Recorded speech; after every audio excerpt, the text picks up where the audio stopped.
Hey, welcome back to Zach and Sully podcast. I'm Sully. I'm here in Lee, Massachusetts. I'm here with my boy Zach. What's going on, everybody? How's everyone's weekend going? They can't answer. How was the weekend? Happy Monday. We hope your job didn't suck today. I know some people might be coming off of if you were a teacher or if you're a high school student or whatever, you might be coming off President's vacation. Or if you're a man like me who worked at Chop Shop all weekend, serving burgers and closing Thursday, Friday to Saturday night, then your sleep schedule's kind of messed up and you're really, really tired. I had to. I was in Boston twice this week for work. It screwed me all up. I'm rattled. My sleep schedule's all. I just woke up from a nap. So yeah. So, I almost lost my goddamn mind this weekend, Sully. Let's talk some sports. Let's get right into it, man, please. All right. So the spring is in the air, and more importantly, baseball is on the schedule. It is spring training. Welcome, 2016, 2016 baseball season. It's here. MLB, kind of a new look. A lot of players being moved around in the offseason. A lot of money being thrown around. And we're going to give you some predictions. We're going to give you some questions, some topics to think about this year. And we start with the Panda himself, Fat Pablo. Shows up to spring training looking bigger than ever. Real frustrating.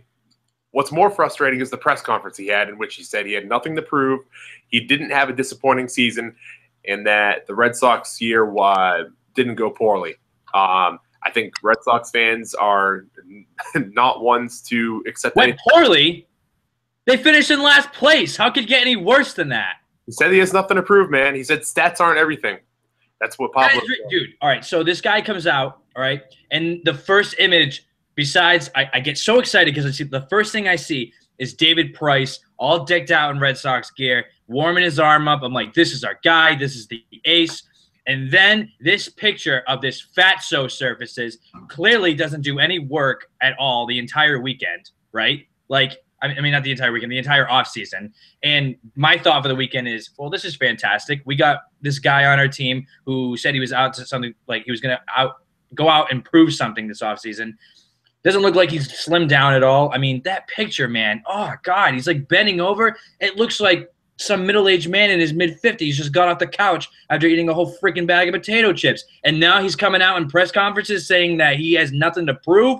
What do you mean? You can't even get your goddamn stomach in your freaking shirt. I think I've talked about this before. The Red Sox were the only team to offer Pablo Sandoval a contract that did not have a weight clause in it, meaning that every other team that offered him something made him get a certain weight at the beginning of spring training and then maintain it throughout the season to get the guaranteed money. Otherwise, he was going to have to take a pay cut. Pablo clearly wanted no part of that. That's why he came to Boston. But there are big guys out there in baseball. You got Prince Fielder. He's a heavy guy. But, like, you know what I mean? Like, he's had decent years and stuff. And no, I'm not taking anything away from Sandoval. Sandoval was fantastic when he was for the Giants, and especially in the postseason. But when you have a season like the Red Sox did last year, when you finish in last place, changes have to be made. And this is coming from a guy who, mind you, had a lot more distractions during the season than what people remember. Remember the game when he was on his phone in the middle of the game and like he was sitting on the bench in like the 7th inning in a 2-1 ball game and he's liking models' pictures on Instagram? It's like, come on, dude. Like, this is somebody to me who has so much lack of motivation to bring this team to the extra edge. And you said it yourself. It almost seems like he got the money. He looked what the best option was, where he hadn't had to work too much, and now he's in this position. He feels comfortable because all he gives a shit about is getting paid. And now this picture's coming out. We have all this hope for the season for the Red Sox, or at least Red Sox fans in general, and it looks like this guy could give two craps about it, judging him by his body size. You talked about Prince Fielder and the difference between Prince Fielder and Pablo Sandoval. You know what it is? Give me I want to hear what you say. Prince Fielder plays first base. That's right. He doesn't play third base. He doesn't have to move around. He doesn't have to jump around. He doesn't have to dive for ground balls. He doesn't have to make long throws or anything. He doesn't have to be as fit as a third baseman. He like third base, obviously, kind of a position where you can get away with being a little bit husky. But usually that's because guys are a little bit more cut. They're a little bit broader shouldered. They're a little bit slower because they're huge in the thighs. It's because they're strong. It's not because they're fat. Yeah, but you're going to be able to have a quick movement. If there's a fast line drive ball going down the third base side and you're too fat because you can't move quick enough to react to the ball, that's a problem. And yeah, you can make the same argument for first base, but make this scenario out. You have a guy like Sandoval. He goes out and dives for the ball, but he's not quick enough to get to his feet, plant, and make the throw. That's an issue. That is within seconds. You got a leadoff runner or a leadoff hitter that comes on who's quick with his feet and can get down the first base side, and anything that could slow down Sandoval's form of getting the ball to first base can be attributed to the fact that he might be a little bit overweight or he's not have enough like at least more quick movement when he makes that delivery to first. So it takes a lot more like skill set to play at third when you got to make those long throws, and you got to be fit for that position. When Sandoval was a rookie, he batted .345 in 2008. 21 years old. He played fantastic. Everyone freaked out. Was on base percentage of .357, slugging .490. Fantastic numbers. Okay. Then the following year, .330. Then .268. Okay, down year. Whatever. Next year, back up to .315. .283 in 2012. 278 in 2013. Then his final year with the Giants, 2014. It's .279. Not bad hitting for average.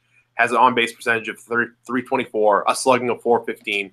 Those are solid numbers. They're not great. They're not fantastic. The reason he gets the big money is because he's fantastic in the postseason. That's when he came through for the Giants, and that's how he cashed in with the Red Sox. And you just said it yourself. He's got nothing to prove. He's got nothing to work on. The Red Sox finished in fifth place in the AL East.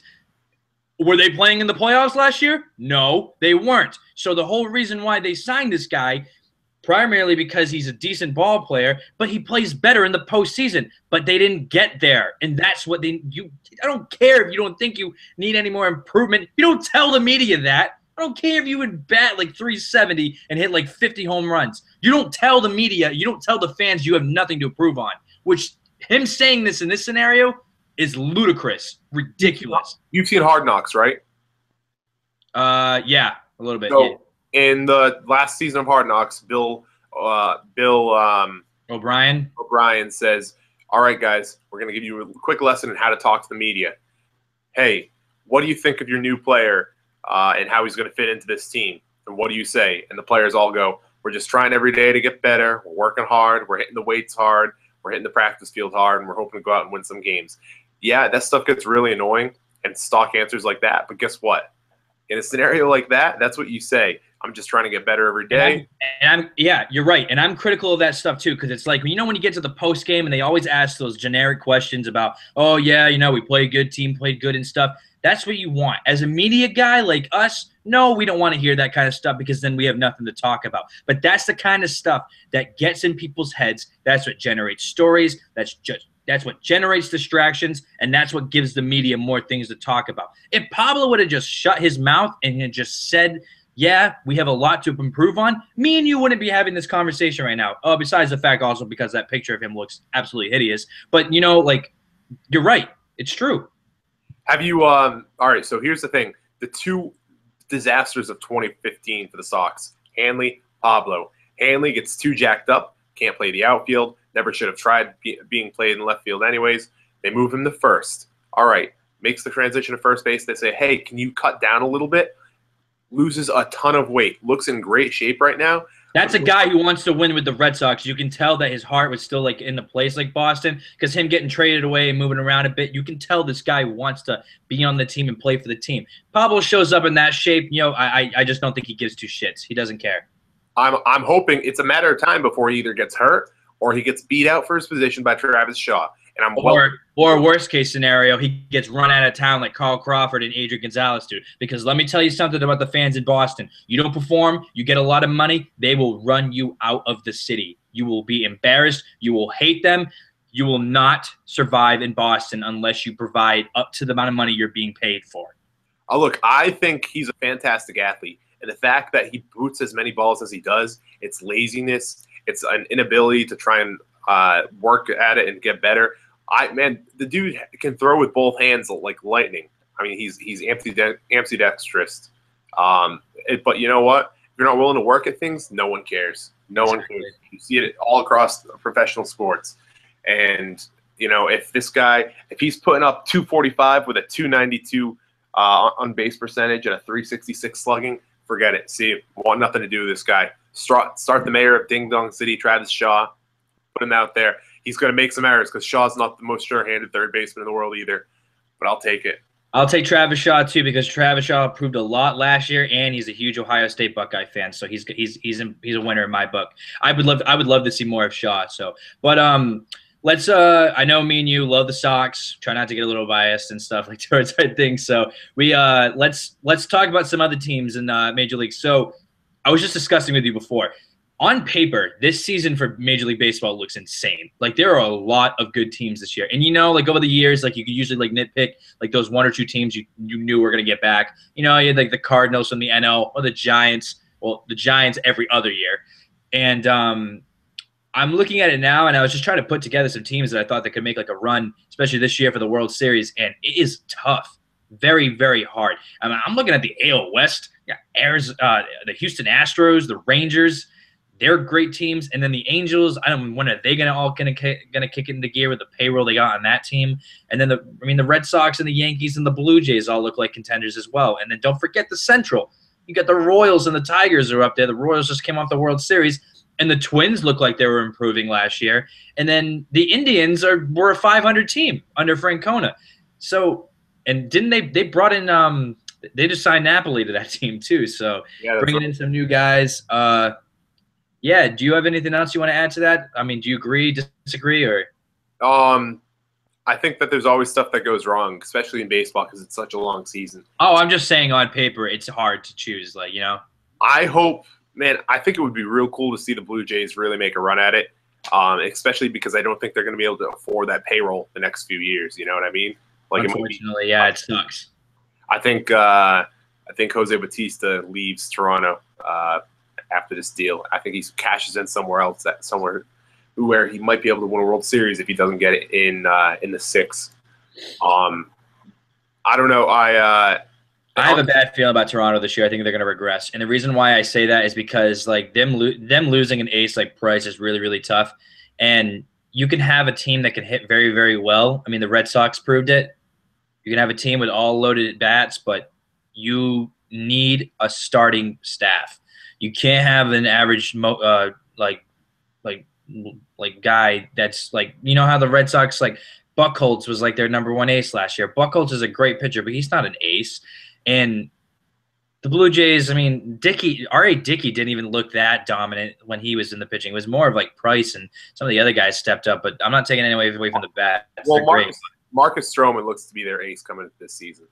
So, yeah, him too. Well, I mean, we'll see. I mean, and the Yankees to me are interesting because they got guys that they can hit, and they got some guys at the bottom of the order that I could just don't really seem like they could provide really well. But I'll tell you this: their pitching staff isn't too bad, and their bullpen is probably the best in baseball right now. Not saying that the Mets got their best starters in the major league, but how tough is it going to be for hitters if the pitchers on the Yankees have a good game and then in the 7th and 8th inning they got to play Benakis? Is that his name? Bentez? I don't even know how to say it. Yeah, no, I can't. Tall, big Spanish dude from New York. He's grown up in the Bronx. He's gone to the All-Star game like 3 years in a row. He's young. He's tall. And then you got to go play Chapman in the 9th inning, who's throwing like 103 miles an hour. You have Andrew Miller. Dude, yeah, the Yankees are not going to be an easy team to beat. If you're down by a couple runs going in late, that's going to be tough for teams to beat them on. So if you got to get to their pitchers if you're going to beat them because that bullpen looks unstoppable right now. They're going back to the format that worked for them all those years, and that's a lockdown. Bullpen, yeah, dude, you can get as long as you guys got a solid team. You don't even need a team that can hit. You get 2 runs on the board. As long as the pitching staff holds everybody to under 2 runs, you're good. You're in the clear. That's why it's so important. Want to talk a little bit of the NL? What do you got? Any other teams from the National League that have your eye? I think it's the Mets. It's the Mets year to blow. You know what I mean? I think that they're going to have a fantastic year. I know the Cubs. With the addition of Jason Hayward, they're looking real hot. I know everyone on that really young team. The Cubs are going to be so good this year, I think. I think so too. But the Mets were on fire. That pitching staff is a year older. Guys like Syndergaard are going to be a year older. Zach Wheeler's a year older. They really haven't lost anyone with the exception of Daniel Murphy. And as good as he was, I don't think he's irreplaceable. Cespedes has come back. I think they're going to be the team to beat in the NL. Yeah, the Mets pitching staff, you cannot take anything away from that. I mean, when you have guys like Matt Harvey, DeGrom, Noah Syndergaard, and now Steven Matz, like it's like unfair how many guys they got in that rotation. And even in the bullpen, it's not too bad for the Mets. I mean, there's a couple guys in there that really screw things up for them. I mean, Familia, it wasn't Familia's fault. It was the guys that came in the 7th and 8th inning is the problem for the Mets, and they need a guy that's going to come in before Familia gets in, because he got himself in the worst scenarios last year in the playoffs, which ended up being the downfall for the Mets. I think the Giants are going to be another team that you got to keep your eye on too. I mean, they've shown how they've won in the past. I mean, that pitching staff is pretty decent. Now you got Johnny Cueto who's out there now. Like they just cannot do anything better than improve. And if you looked at the trend since 2010, the Giants have won the World Series every other year for the last 5-6 years. They went 2010, they went 2012, and they went 2014. So it's the year of the Giants, I guess. But I think it's going to – if you look at the NL, I'm looking at – and you know, as another team that gets screwed every single year just because the Central is so tough is the Pittsburgh Pirates. And that's another team you got to keep your eye on too, because they got good pitching. They got great hitting as well. But the problem with them is they always – like last year, they had the second best record in baseball, and they got screwed over because they're in the NL Central and they had to play the wild card game. Yeah, but I do feel bad for them, and I feel really bad for Pittsburgh Pirates fans, especially because they're so loyal. But if you really are the second best team, then in a one-game matchup, you should be able to win. Yep. And I know the Cubs were unreal, and they had Jake Arrieta going for them, and he was clearly a better pitcher than anyone that Pittsburgh had. But I think if you truly are the second best team, you should be able to win a one-game showdown. I agree with that. The one-game wild card play-in is real frustrating. I love it though. I'm not taking it away from it. I would hate it if I was a fan of it. Obviously, it would suck if you're like a fan of your team was in it and then they lost. Especially if like you were better, like finished with a better record, and then even had the home game and stuff. But you got to win that game. You have your best guy going for you. I mean, it's that game that you have to be able to like come and play for. And you're right, the Pirates, they proved all season that they were the best team, but the one game they needed to win, they had it at home. They had it against a young and experienced Cubs team, and they still found a way to lose. Now, if we're talking about, do you think that maybe they should have had a bye, and in that scenario you go into instead of winning the division, you put the wild card team as in the two bottom teams in the NL? Okay, different conversation. I might start to agree with you there. It is a little bit unfair that not even unfair. It is frustrating. I mean, no, the Pirates were the third best record in baseball. That's right, because the Cardinals won the Central, and the Cubs finished in second. So the Pirates, I think, had like 94 wins last year and had to play in the wild card game. So my mistake on that. So they take the three division winners, and then the one who finishes below all three of those or something like that, and then that's how they play the game. But it's a weird thing. But I do love the one playoff game. I think it's really cool. It's exciting. It's one of the most exciting things in sports. Yeah, it's awesome. I mean, the Rangers got in on that one wild card game. No, it was the Astros, I think. Didn't the Astros get in? They beat the Yankees, yep. Yeah, I'm thinking about that incredible game 5 between Texas and Toronto last year. That was insane. With the bat flip, that was one of the best games I've ever seen. All right, give it to me. What do you got for predictions for the playoffs? Do you have any other teams you could think of that might make a run, or any like World Series favorites right now? Mets Blue Jays World Series. That's what I'm going with. What about you? Oh man, this is tough. So here's my scenario how it plays out. I think that. I do believe that the Red Sox or the Yankees will make the playoffs this year. I think both of them actually might make it. I think that the Blue Jays are going to regress just because I feel like they've lost Price. That's one of their big aces that could determine a bunch of games for them, I feel. Their hitting is great, but Toronto seems very consistent. I remember a few years ago they had a great team and they barely missed the playoffs, and the year afterwards they kind of collapsed a bit. So I don't know how consistent they'll be. So I'm going to go with my prediction to say they're the one that they're going to fall. They're going to go down a little bit. AL wildcard game, I got the Yankees and the Rangers. I have Houston winning the West. I think the Yankees will beat out Texas because of that bullpen will end up wearing Texas down late in the game. And a wild card game, I got Pittsburgh again in the wild card game against St. Louis, but I got Pittsburgh winning this time. And ALDS, Yankees, Royals, I got the Royals winning. I don't see how you can root against Kansas City. They've been way too consistent. So I'll move on to just quick wrap it up. I'm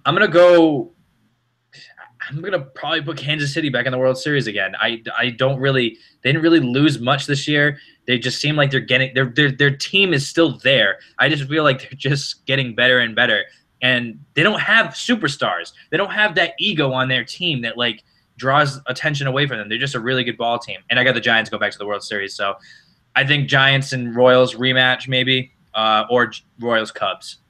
I don't think putting the Royals back in the World Series is too outlandish because Cueto really didn't have a fantastic postseason for them. Until he played Game 2 was the only game he pitched really well. Yes, exactly. So with that being said, they don't win the World Series without him. I agree with that, but they I don't know. It's not to say that someone else couldn't have stepped in and done exactly the same as he could have. I think he did a great job for you in the regular season. When it came time to crunch time, he kind of choked. My dream World Series matchup, I would love to see the Boston Red Sox and the Chicago Cubs in the World Series. Yeah, I'd be pretty excited about that. That'd be a classic. Or another class. I would like to see a classic matchup, like Red Sox Cubs or Red Sox Pirates or even Yankees Pirates or something like that. I mean, I hate the Yankees, but if it did come down to that and the Red Sox were out, I would like to see a classic matchup like that as a baseball fan. But would I want to see the Yankees win? Hell no, I would not. No way. So, all right. So that's enough for baseball. So unless you have anything else to add, and you anything else? I think that the Cubs are going to prove that it's not worth giving someone who's not a power hitter that much money as they did Jason Hayward. Yeah, we'll see how that works. I think they did it as more of just a FU to St. Louis instead. You can tell Hayward obviously didn't seem like he was that happy out there because the Cardinals offered him more money than Chicago did, and he took the money in Chicago and went. So, all right. Man, he's dealing. All right, so I got to talk to you about this because, me and you talk about this all the time and how you okay? Yeah. You're looking around like there. You didn't look like he was all right for a second. But dude, there's so many kids in our generation I just want to punch in the face. Like, I really do. And it's like these kids are just so pathetic. It's just, all right, so we're from East Coast, obviously local around New England area. So we live pretty close to Brown from my hometown area. We're like about 20, 25 minutes away. So this story just broke today. It's been over the news a little bit. Barstool covered it as well, so I was reading up on it. So these anonymous Brown University students are complaining. And let me remind you, I'll get to their protest, what they've done, which is completely stupid in a second. But they're complaining because they don't have enough time to do their schoolwork and protest their rights. They're claiming to be on antidepressants and anxiety pills. One student's begged a professor for another week deadline so they could go out and protest more instead of doing their schoolwork, which they're there for. So, like, you got people out there complaining about student loans and how college sucks, but they're protesting against the cost of it, and now they're getting mad at the university for not letting them protest and take classes because they're failing classes because they're not showing up. They're protesting and they're not going to class, so they're mad at the university for that. Like, I'm sorry, dude. What's your opinion on this crap? Because this is like protest has just lost its value now because they've just like there's been so many dumb. Not all of them, just some of them are just so stupid and outrageous. It makes no sense at all. So I think you want to really protest, man. You stop paying tuition to the school. All right, that's what I think. I mean, I'm gonna throw some shade at Brown right now. But when Obama's oldest daughter visited on a college tour, it was a very normal college tour. It was one that you or me might go to. She ate in the school cafeteria. She went on a tour. She went to the campus bookstore. She went to the gym. I think she watched either a hockey game or a football game or some sort. I think it was the fall, so she watched the sporting event. She went, and now here's the kicker. She went to a party, and people were acting ridiculous. They were coming up to her and taking selfies with her. One person filmed her making out with a boy at one point, and Secret Service really couldn't do anything about it, and they were treating her like she was the president's daughter. Now I understand, this is someone ridiculous, but I don't know. I don't think you, man, if this person's trying to be a part of your school, I think you need to figure it out. And I think you need to treat her as normal.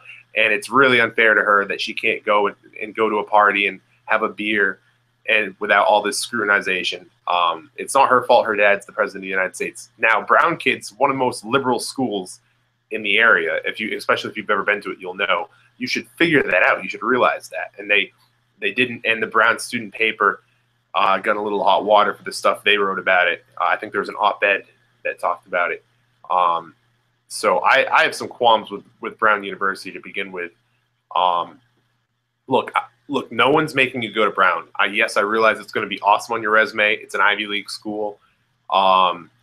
It's probably going to prepare you better than a private school of some other, some other reputation, or a state school or community college. I understand that.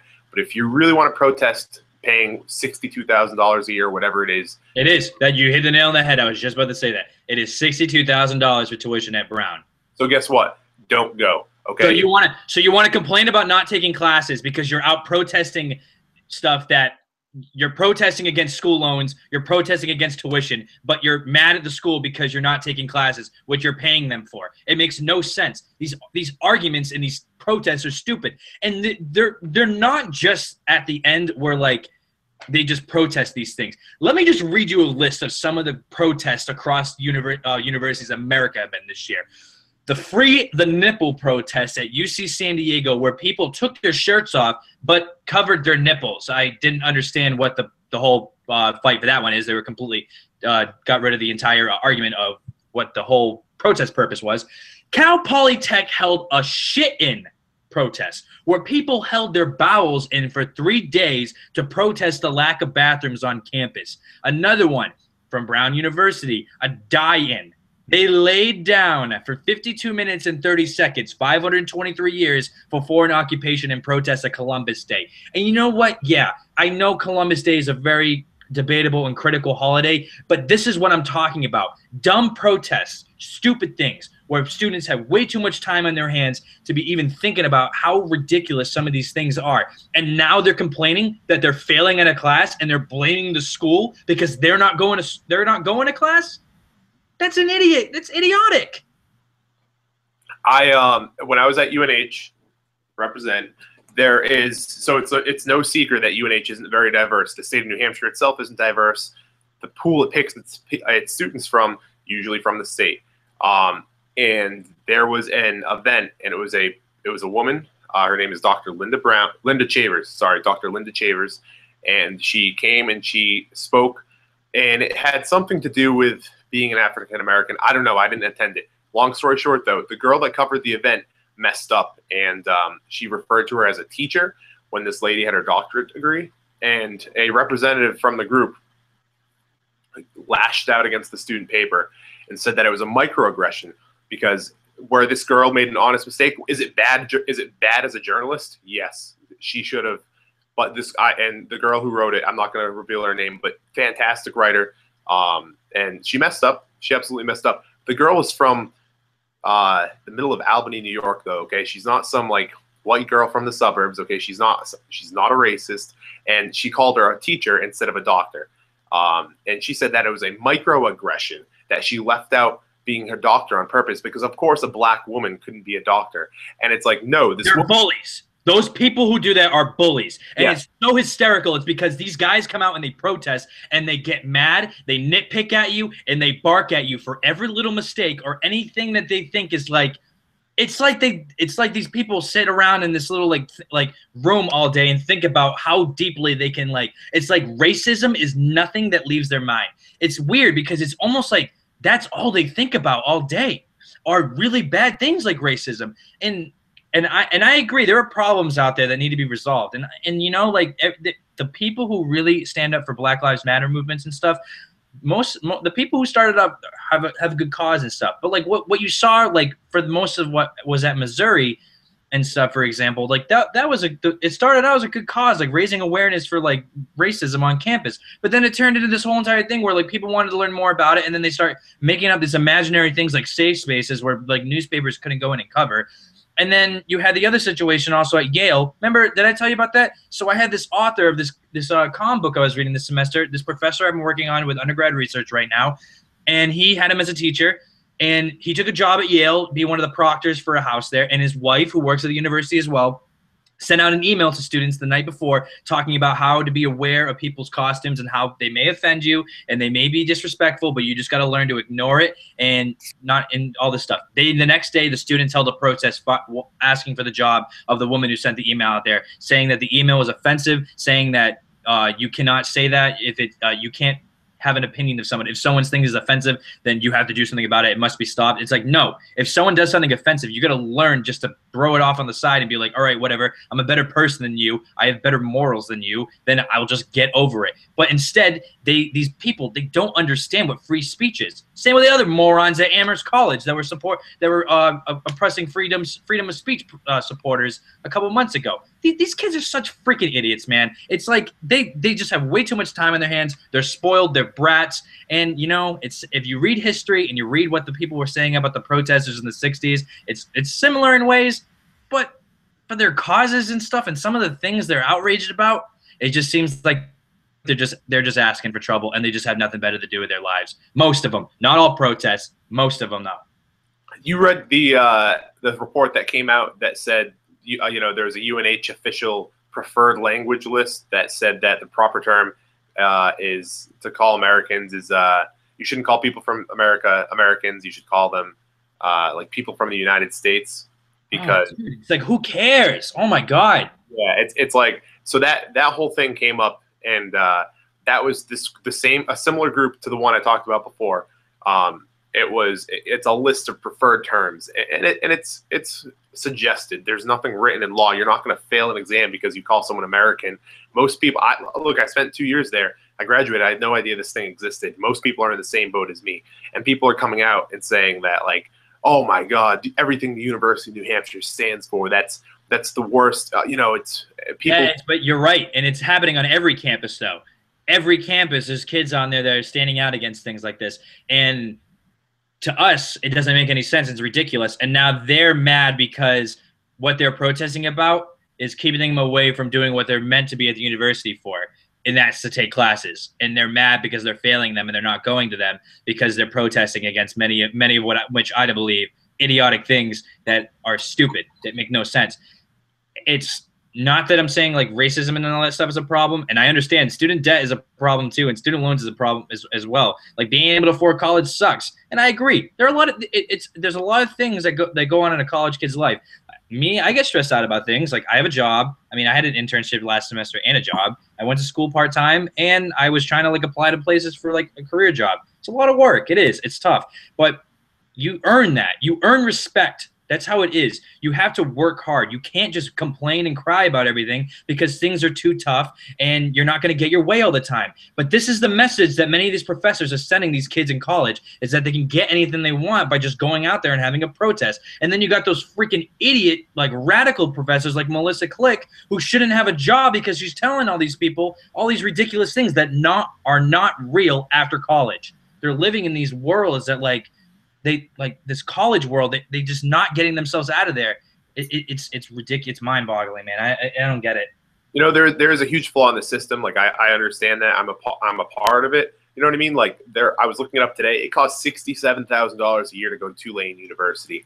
How can anyone afford that? How can anyone afford that? No one can, dude. No, they can't. And I agree. That is a ridiculous amount of money to go to a school, and it sucks. But if you don't think you can afford that financially, then don't go. Don't put yourself in that position. You know what? The school will deal with it. Once they start realizing that kids aren't going to pay that much of ridiculous money for education, I'll tell you this. Some of the work I've been doing at Ohio State this semester, like I feel like, yeah, it's probably ridiculous, like the amount of money I'm paying for this education, obviously, but it's important. You need a degree. Do I recommend like going to a college like Tulane to pay $67,000 for education? Absolutely not. What you should do is just go to community college for a year or two, figure it out. Go and find your more options for you, like financially and stuff, to work out. Don't just settle on a college because of its cost. But like this is how you have these students right here from Brown just completely contradicting all that. It's just, if this is what I think. Like, I personally, my degree, I don't think it necessarily took a 4-year degree to learn. And I say that because I transferred into my major and completed the entire thing pretty much in 2 years. So I can say that with a legitimate basis. Yes, I did have to take some classes in the winter. In the summer, I had to double up on some classes, but that wasn't for journalism. That was to get other requirements out of the way. You know what I mean? So yeah. I think there's a flaw in the system beyond that.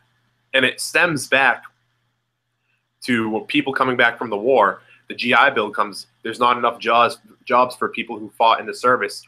And with the GI Bill, they could get free education. So all of a sudden, everyone started going to college. And it wasn't a big deal because, their college was being paid for. It gave kind of like a way to bridge the gap in between the war, and so people weren't homeless. It worked out.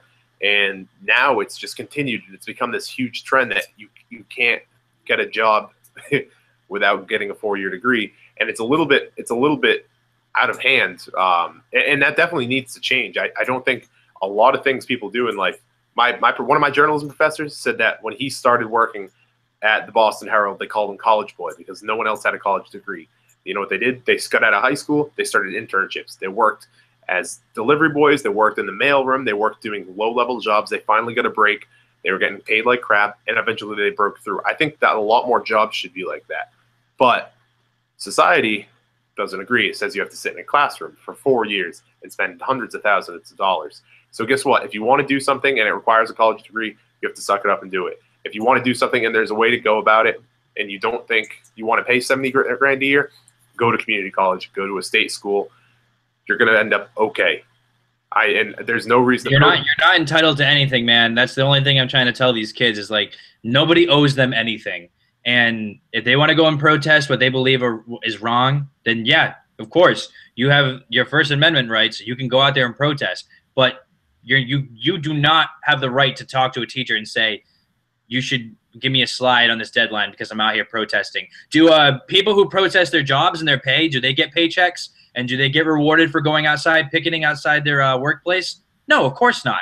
No, it does not work that way. That is the real world. And that's a lesson that some of these kids need to learn. And like I said, freedom of speech is a very beautiful thing, and people should be able to say whatever the hell they want. And if you want to stage a dumb protest like a Cali Polytech shit-in, whatever the hell that was, when you don't crap for 3 days to protest lack of bathrooms, go ahead, man, do it. I don't give a crap what you do, but don't complain when you start failing class because you're not showing up. No one owes you anything.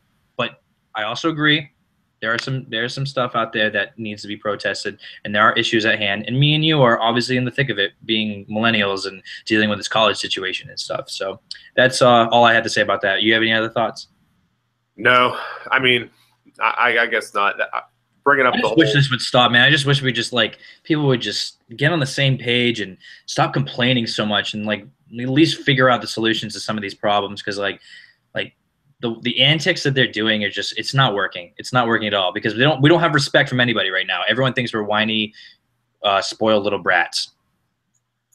Yeah, I think that if you were to look back at some people who did legitimate protests, like Dr. Martin Luther King and stuff like that, if they were King was the protesters that were in California and San Francisco and stuff, they're just as batshit crazy as some of these kids are right now. I've been reading a lot on the protest, but it's been protests like this are not a new thing. It's just more of a big deal now, I guess, because media coverage is like that. But MLK has the best advice for that. He didn't expect violence or screaming or yelling or any of that kind of stuff. His protest was done in a nice, like, sought manner.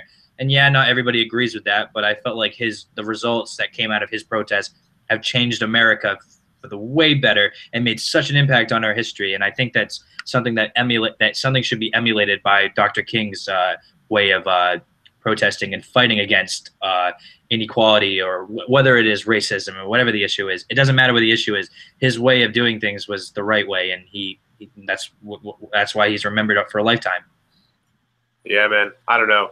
We could go on and on with this, but I think you kind of hit the nail on the head right there. Yeah, so all right, let's wrap that up. You got any final thoughts for today? Oh, man. Final thoughts. No, it's hard to recover from that. I guess. No,